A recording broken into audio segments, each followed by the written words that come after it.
பாட்டி ராகவ் கிட்ட கேட்குறாங்க, தாலி பிரித்து கோக்க போகிறேன், உனக்கு சம்மதமா அப்படின்னு சொல்லிட்டு கேட்குறாங்க. அதை பார்த்தோன்னே முரளி அப்படியே பார்க்குறாரு, டேய் ஒத்துக்க மாட்டேன்னு சொல்லுடா அப்படின்னு சொல்லிட்டு அப்படியே மனசுக்குள்ளேயே நினைக்கிறாரு.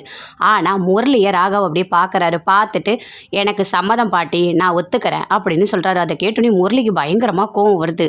அப்படியே அஞ்சலி பயங்கரமாக சந்தோஷப்படுறாங்க. சரி நல்லபடியாக நம்ம தாலி பிரித்து கோத்தரலாம் அப்படின்னு சொல்லிட்டு பாட்டி சொல்கிறாங்க. அங்கேருந்து ராகவ் உள்ளே போகிறாரு. உள்ளே போனோடனே அபி பின்னாடியே போகிறாங்க. போயிட்டு கேட்குறாங்க, அப்படியே தண்ணி குடிக்கிறாங்க. குடிக்கும் போது அப்படியே யோசிக்கிறாங்க, பாவம் ஒர்க் பண்ணிட்டு இருக்காரு, தண்ணி வேணுமான்னு கேட்கலாமா வேணாமா அப்படின்னு சொல்லிட்டு கிட்ட போயிட்டு, இந்தாங்க கொஞ்சம் தண்ணி குடிக்கிறீங்களா அப்படின்னு சொல்லிட்டு அபி கேட்குறாங்க. எனக்கு வேண்டாம் அப்படின்னு சொல்லிட்டு ராகவ் சொல்கிறாரு. இல்லை ஒர்க் பண்ணிட்டு இருக்கீங்க, ரொம்ப நேரமாக தண்ணி குடிக்காமல் ஒர்க் பண்ணால் உடம்புக்கு நல்லதில்லை, அதனால தான் நான் கொடுத்தேன் அப்படின்னு அபி சொல்கிறாங்க. ஆமாம், நீங்கள் என்ன தாலி பிரித்து கோக்கிறதுக்கு ஓகேன்னு ஒத்துக்கிட்டீங்க, எனக்கு என்னவோ ஆச்சரியமாக இருக்குது அப்படின்னு சொல்லிட்டு அபி சொல்கிறாங்க. இங்கே பாரு, நான் தாலி பிரித்து கோக்கிறதுக்கு எனக்கு முழு சம்மதம், வேணான்னா நீ போய் பாட்டிக்கிட்ட சொல்லு போ அப்படின்னு ராகவ் சொல்கிறாரு. ஐயோ, நான் எப்படி சொல்ல முடியும், நான் போயிட்டு பாட்டியெல்லாம் எதிர்த்து பேச முடியாது. என்ன இவர் ஒரு நிமிஷத்துக்கு ஒரு நிமிஷம் வேறு மாதிரி மாறுறாரு, நீங்களா இப்படிலாம் பேசுறது அப்படின்னு சொல்லிட்டு அப்படியே ஆச்சரியமாக கேட்குறாங்க. ஆமாம் நான் தான் பேசுகிறேன் அப்படின்னு சொல்லிட்டு ராகவ் அங்கேருந்து எழுந்து போகிறாரு. இவர் எப்படியாப்பட்டவர்னே புரியலையே, நல்லதும் பண்ணுறாரு அப்படின்னு சொல்லிட்டு அப்படியே யோசிச்சுட்டே வெளியே வராங்க. அப்போ அணு இருக்காங்க, அணு கூட சேர்ந்து பேசிகிட்டு இருக்காங்க. ரொம்ப சந்தோஷமாக இருக்குது எனக்கு அப்படின்னு சொல்லிட்டு அணு சொல்கிறாங்க அபி கிட்ட. அப்படியா, ஓகே இல்லை என்னோடய வாழ்க்கையில் ஏதாவது பிரச்சனை வருமானு உனக்கு ஒரு சந்தேகம் இருந்ததில்லை அப்படின்னு அபி சொல்கிறாங்க. அந்த பயம் இப்போ கூட இருக்குது அபி, இருந்தாலும் இப்போ எனக்கு சந்தோஷமாக இருக்குது அப்படின்னு அணு சொல்லிகிட்டு இருக்காங்க. அங்கேருந்து அப்படியே வெளியே வராங்க. வெளியே வந்தால் அஞ்சலி கிட்ட முரளி நல்லா சந்தோஷமாக பேசிகிட்டு இருக்காரு. நாங்கள் இங்கே தான் இருந்தோம், நானும் ராகவும் சேர்ந்து இந்த கார்டனில் தான் விளாடுவோம் அப்படின்னு சொல்லிட்டு அஞ்சலி சொல்லிகிட்டு இருக்காங்க முரளி கிட்ட. அப்போ அந்த கார்டனுக்கு அபி வெளியே வராங்க. வெளியே வரும்போது அப்படியே யோசிச்சுட்டே இருக்காங்க அவரை பற்றி. ஆமாம், இவர் என்ன நிறைய நல்லதும் பண்ணுறாரு, ஹிட்லர் மாதிரியும் இருக்கார், ஒரு வித்தியாசமாக இருக்குது, ஜெயிலர் மாதிரியும் இருக்கார், என்னன்னு இவரை புரிஞ்சிக்கவே முடியலையே அப்படின்னு சொல்லிட்டு ராகவை பற்றி அப்படியே யோசிச்சுட்டே நின்றுட்டு இருக்காங்க. முரளி அஞ்சலி கிட்ட பேசிகிட்டே இருக்கும்போது அப்படியே அபியை பார்க்குறாரு.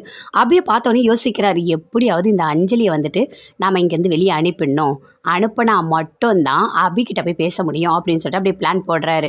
அப்போ அபி பார்க்குறாங்க முரளியை. பார்த்தோன்னே அவ்வளோ கோவம் வருது. பண்ணுறதெல்லாம் பண்ணிவிட்டு எப்படி உக்காந்துட்டு பேசிகிட்டு இருக்கான் பாரு, இவன் நல்லவனே கிடையாது, பாவம் அஞ்சலி அக்கா அப்பாவி, அவங்கள போய் இவன் ஏமாத்தியிருக்கானே. ஆனால் இப்போ அஞ்சலி அக்கா கிட்ட இந்த விஷயத்தை எல்லாமே சொல்லி புரிய வைக்கணும். கண்டிப்பாக நம்ம ராகவ் கிட்ட போயிட்டு இந்த முரளி தான் என்னை கோயிலில் கல்யாணம் பண்ணுறேன்னு சொல்லிட்டு ஏமாற்றிட்டு ஓடணும், இதெல்லாம் அவர்கிட்ட சொன்னால் மட்டும்தான் அதுக்கப்புறம் இவன் வந்து கெட்டவன் சொல்லி அஞ்சலிக்கு அக்காட்டேருந்து இவனை பிரித்து இவனை அஞ்சலி அக்காவை நல்லபடியாக தனியாக வாழ வைக்கணும். இவன் ஒன்றும் அந்தளவுக்கு நல்லவனே கிடையாது, இவனை கொண்டு போய் ஜெயிலில் போடணும், அதுவும் சாதா ஜெயிலில் போடக்கூடாது, நல்ல முதலெல்லாம் சுற்றி இருக்க ஜெயில் நடுவில் இவனை போடணும் அப்படின்னு சொல்லிட்டு அபி பயங்கரமாக அப்படியே யோசிக்கிறாங்க முரளியை பற்றி. முரளி அப்படியே பார்க்குறாரு, எப்படியாவது அபிகிட்ட பேசலாமா அப்படின்னு சொல்லிட்டு. அஞ்சலி எனக்கு டீ வேணும், ஏதாவது நல்லா போட்டு கொஞ்சம் ஸ்ட்ராங்காக போட்டு எடுத்துகிட்டு வரீங்களா, லேட்டானா கூட பரவாயில்ல அப்படின்னு சொல்லிட்டு முரளி சொல்கிறாரு. என்ன லேட்டானா கூட பரவாயில்லன்னு சொல்கிறீங்க அப்படின்னு அஞ்சலி சொல்கிறாங்க. இல்லை அதுக்காக சொல்ல, நல்லா ஸ்ட்ராங்காக போட்டு எடுத்துகிட்டு வா அப்படின்னு சொல்கிறாரு. சரிங்க, நான் ஸ்ட்ராங்காக போட்டு உங்களுக்கு எடுத்துகிட்டு வரேன் அப்படின்னு சொல்லிட்டு அஞ்சலி அப்படியே போகிறாங்க. பயங்கரமாக கோவப்படுறாங்க அபி. அப்படியே பார்க்குறாரு முரளி, எப்படியாவது கிட்ட போய் பேசலாமா அப்படின்னு சொல்லிட்டு அபி கிட்ட போகிறாரு. அபி அதுக்குள்ளே உள்ளே போகிறாங்க. உள்ளே போனோடனே அப்போ அஞ்சலி எடுத்து நகையெல்லாம் காட்டுறாங்க. இங்கே பாருங்கள், 2 பேருக்குமே வந்துட்டு தங்கத்தில் நான் வந்துட்டு தாலி வாங்கிட்டு வந்திருக்கேன், நல்லா இருக்கா அப்படின்னு சொல்லிட்டு காட்டுறாங்க. இந்த அணு உனக்கு, இது அபி உனக்கு அப்படின்னு சொல்லிட்டு, நல்லா இருக்குது, நீங்களே வச்சுக்கோங்க அப்படின்னு சொல்லிட்டு அஞ்சலி கிட்ட கொடுக்குறாங்க. சரி ஓகே அப்படின்னு சொல்லிட்டு ரொம்ப சந்தோஷமாக பேசிகிட்டு இருக்காங்க. அவங்க வீட்டில் அம்மா அப்பா 2 பேருமே பேசிகிட்டு இருக்காங்க.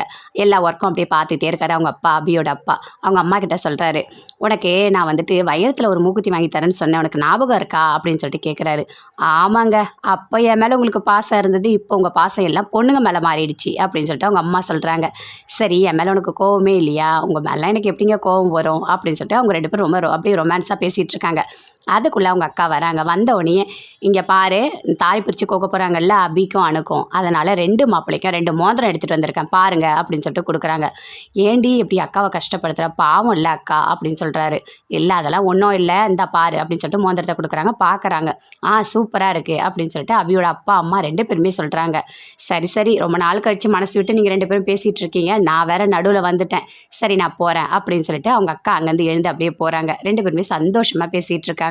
அபி, ராகவ் 2 பேருக்குமே சேர்ந்து தாலி பிரிச்சு கோக்குற ஃபங்க்ஷன் எல்லாமே அனுக்கு எல்லாருக்குமே சூப்பரா நடந்துட்டுருக்கு. அப்ப ராகவ் கழுத்துல தாலி போடுறதுக்காக வராரு அபிக்கு. அப்படியே முரளி பார்க்குறாரு. பார்த்தோன்னே பயங்கரமா கோவம் வருது. "தாலியா நீ கட்டுறா? என்ன பண்றான் பாரு" அப்படின்னு சொல்லிட்டு அப்படியே யோசிக்கிறாரு. அப்படியே வலிப்பு வந்தா மாதிரியே நடிக்கிறாரு. நடிச்ச உடனே அப்படியே சுந்தரி எல்லாருமே, அஞ்சலி எல்லாருமே பார்க்குறாங்க. "என்னங்க என்னாச்சு என்னாச்சு?" அப்படின்னு சொல்லிட்டு எல்லாருமே பதட்டமா அப்படி பார்க்குறாங்க. ராகவும் அப்படியே பார்க்குறாரு என்னாச்சு அப்படின்னு சொல்லிட்டு.